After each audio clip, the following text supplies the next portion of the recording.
Hi guys, and welcome back to my channel. Today we'll be doing something a little bit different. I'll be talking about why I support a people's vote, also known as a second referendum, and at the same time play OpenTTD in the background, which is a free-to-play game should anyone want to download and play it.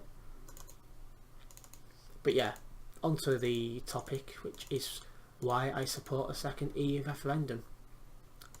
I think we should start from the beginning, which is I voted to remain in the 2016 vote, but obviously Leave won, roughly 52-48% of the vote, which is fine. People's allowed to make that decision, and at the time I decided that result should be honoured, so I accepted the result of the referendum and thought nothing of it.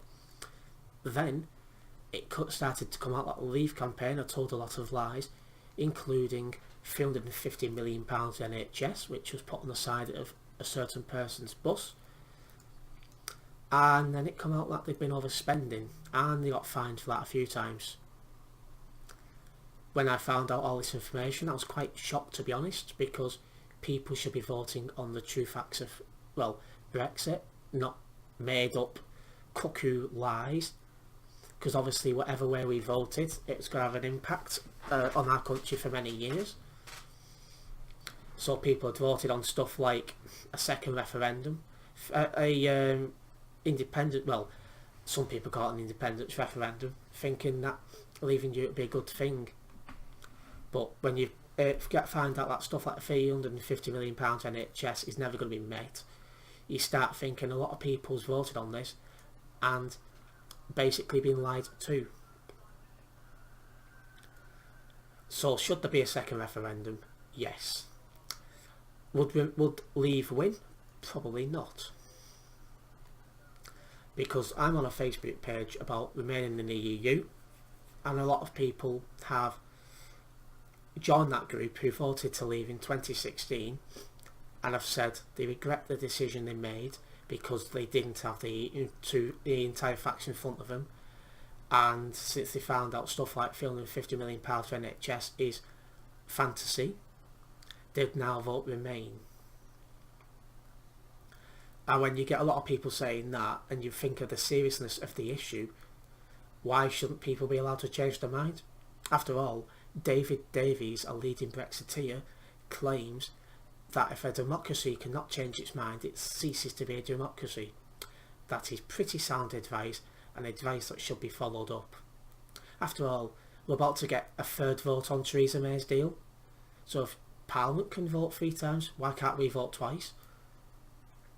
And if Remain did win in the second referendum, then that would have to be honoured, because now the lies have been exposed from people like Boris Johnson, the people that voted on the true facts of Brexit, and then we can get back to the everyday issues which we should be discussing, not discussing this rubbish because, well, someone thought it'd be funny to put lies on buses and overspending campaigns.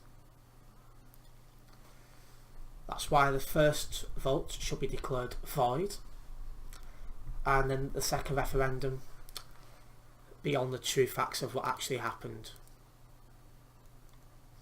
Now, Leave may still win, and if they did, we would have to leave the European Union, because now people's voted on the true facts of Brexit that would have to be respected. But I don't think they will.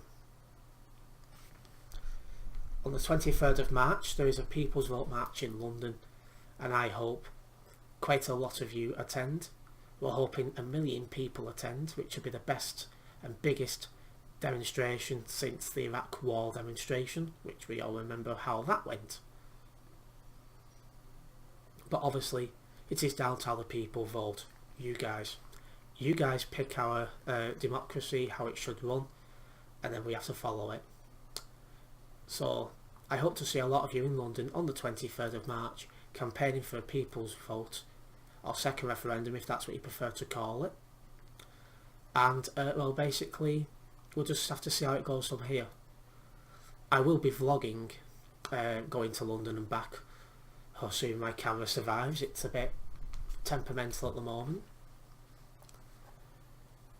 and I'm looking forward to a day in London, somewhere I don't normally visit since I live in Northern England. But, well, all I have to say now is thank you very much for listening, and I look forward to the People's March in London. Thanks, guys.